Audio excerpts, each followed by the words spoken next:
So it's been about 2 weeks since you started the tour. How's it been going? It's been so good. Oh my gosh, seeing fans every night and just like singing songs old and new and just kind of experiencing the community that we have night after night has been it's been exceptional. Most nights have just been there's just been a very celebratory vibe. I don't know if it's because I sort of like went away for a bit. This is my first time back in Boston, for example, in gosh, almost 3 years, which is so nuts. And I feel really weird about that it's taken that long. But in a way, it's almost makes it seem even more like it's special. And so just that we're all together again. And, yeah, it's been really cool. So I wanted to talk about the creative process that went behind making this album. Well, yeah, this album, I just really wanted to kind of follow the songs that were coming out naturally and not, I don't know, I really wanted to push myself as an artist and just try to just follow each song and see where they led, even if it sounded super different or anything, just kind of like trying to use some new tools and new paintbrushes, if you will, just trying to create something unique. And yeah, it has been a while. It was 3.5 years since Life Write the Words, but then we toured on that record for a year, and then we put out 2 EPs after that. And so it wasn't until 2014 that I started really writing the record, and I wrote all year and wrote like 100 songs. Am I done? But we've been done. The record finished. I finished the record in May of 2015. It just took forever for it to come out. So I don't know. It's one of those things like, why is this taking so long? You know. But so why was it taking so long? It was picking the songs for the record. I think the writing process took a really long time because I wrote probably close to like 100 songs, and I just kind of didn't want to leave any stone unturned, and I didn't know where I was headed with it in terms of how different it could go, to the point where there were some songs where like, this is so different that this would make it be weird under the rocket somewhere. And so there was even some thoughts for a while of like, should I get out like a side project, or I don't know, you know. And so there's just it took a minute just to figure all that out, and then I don't know, I just kind of narrowed it down to this sort of unique, kind of aggressive sounding record called Zoetic, which just came out. Yeah. And yeah, I'm really happy about it. Yeah, so you do say that a lot went into the record. Can you tell me about like the logistics and the obviously the creative process is a lot different than the logistics. So you are your own producer for this album. Mm-hmm. Can you talk to me about that a little? Yeah, I mean, I've always been really hands-on with the music, and but I normally have been able to, I don't know, yeah, like you said, logistically. Let me start that over. Yeah, totally. With this record, I knew I was gonna make kind of the most ambitious record I ever made, and I wanted to record like 50 songs, and so logistically it was kind of impossible unless I just sort of did it myself. Mm-hmm. So yeah, I just built out a studio, and I just dove in.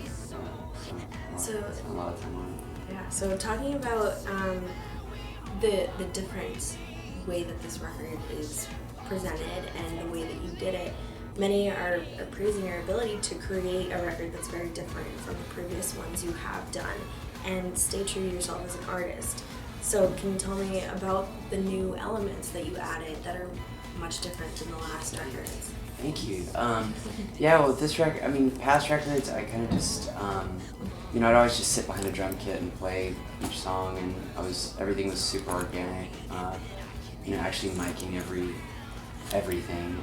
Whereas this one, I got really into how to manipulate sounds and just, like I was just getting unique drum samples from like 90s pop vinyl, stuff that I'd never done before. And I also got really into I don't know, it's so nerdy. It's kind of a nerdy record when I talk about it, because it was so meticulous with like pieces of gear and just running things through different pedals and different pieces of gear to make things sound different. And yeah, I kind of fell into the abyss of that whole thing. which I think was fun. It's playing around. Yeah, noodling around with a lot of different things. Oh, you actually did mention just now that you might have done this as a side project, and maybe it didn't fall under the Rocket Summer as an appropriate album under that. So what made you decide that it was? I think at the end of the day, it was like I'd still just written everything and played everything. It was me, and so it didn't make any sense. I don't know, my favorite bands evolve just because maybe some songs sound different or get heavier or just kind of out there. It doesn't mean you have to be like, oh, I have to be something entirely different. I don't know. Just didn't seem like the more punk rock thing to do would be just, yeah, this is me stuff. You know what I'm saying? Like, and not change for like industry or something. You know? Yeah. How would you describe the energy of the album? You did say it was kind of aggressive as opposed to very organic. But maybe it's an energy that comes with music, and as a theme, how is the album? Well, the album is called Zoetic, which if you look that up in the dictionary, it's an actual word that means alive, living, vital, of, related to life. And to me, the album is kind of quirky and different, and that's exactly how it sounds, but it's just going through all these kind of unique filters, if you will. And so it is a really alive record, and I don't know, there's some sort of pent-up something inside of me that when I was recording, I just wanted to be like, I don't know, just like, tick. I don't know what it was, but I had to get it out of me, and so there's a few songs that didn't make the record that are even considerably more like going down this like a very intense, aggressive. Yeah, very intense thing. But I don't know. Now that I have that on my system, my next record will probably be like a folk record or something. Pendulum will swing each time. Yeah, but that just shows how diverse it is, and it really is coming like from your head and not based on anything else. What feelings are you trying, and emotions are you trying to not only invoke in your fans and your audience, but also reflecting the way that you feel about the music? I mean, generally the music, anything that comes out of me is just pretty I don't know how to put it, it's just how I feel at that moment. And so, I mean, I think there's elements of the record that are just almost kind of like a restlessness in this one, that I certainly felt within my own soul, kind of the sort of a tension of like the battle between your head and your heart versus what you want versus what you need and what you should do, what you need, or what you need to do versus what you want to do and stuff like that. And like I was going through a lot of that kind of stuff when I was making the record, so there's some sort of spirit in the record that's maybe has a little bit less of a resolve, I guess, more of just kind of a yearning. But ultimately, I just want my music, to make people feel alive in some way, or have it bring them hope in some way. I've always said that I do music as the friend that can convince you not to jump when you're in your darkest place. And so I think about that when I'm writing, and I don't think this record's any different, coming from a different standpoint. It might just be certain moments that are a little less,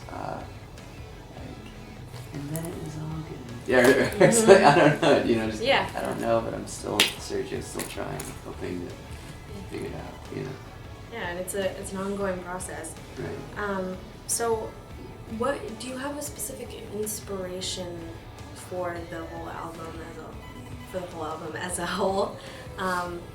Is there like a theme, or did you kind of want to tell a story?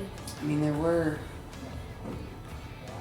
it's such a huge body of work that it is kind of hard to be like, oh, it's from point A to point B, this linear thing. Like, it kind of is all over the place in a way, lyrically, but again, I mean, I do think that there is a common threading throughout the album of just life. I don't know. No, it's very pithy. Okay, so what are you most proud of about this album, and compared to the other albums, or maybe in addition to the other albums that you've done? I think I'm really proud of the amount that went into it and the amount of just creative expression that I was able to have with it. Not that I wasn't with past records, but I think there was something fun about just kind of making a record that would be interesting to me, and that was sort of the only thing in my mind. I was just kind of expressing it and not thinking about anything else, and that's a bold thing to do, for better and for worse. And I think it's had really good reaction and some bad reaction, just because it's like, it is kind of different out there. But I think it's the kind of record where if you listen to it, I think it like grows on you. It's a grower, I should say. It's a grower. It's a grower. So. All right, I'll definitely make sure to quote you on that. Okay, so I think it's really important to talk about your fans, because they, in the music industry, they're what really drives the success and basically everything when it comes to a musician. So how have they responded to this record?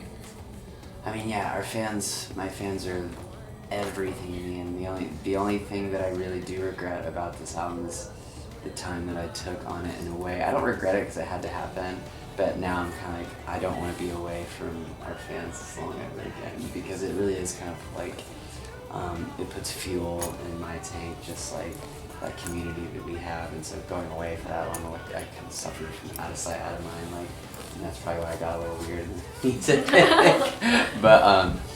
But yeah, I mean, our fans are everything to me, and people ask sometimes, like, somebody asked me the other day, if you had one album to be kind of like your legacy up to this point, if you had to stop or something, what would it be?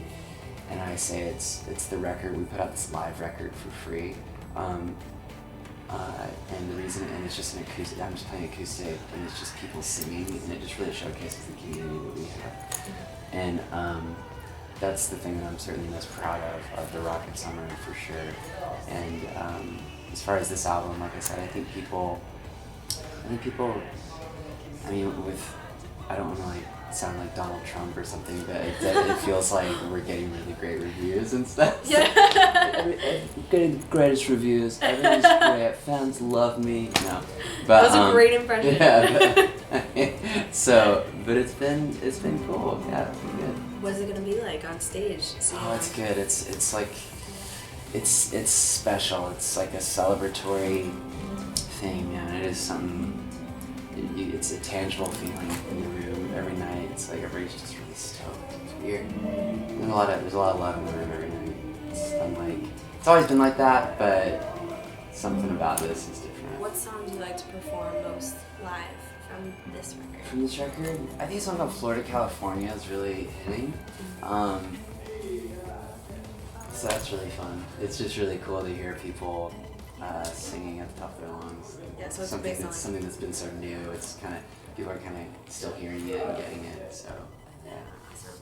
All right, so last question, and it's a big one. Okay. Do you have any inspirational or motivational words for your fans or people trying to aspire to have the confidence to do what you have? Here we go.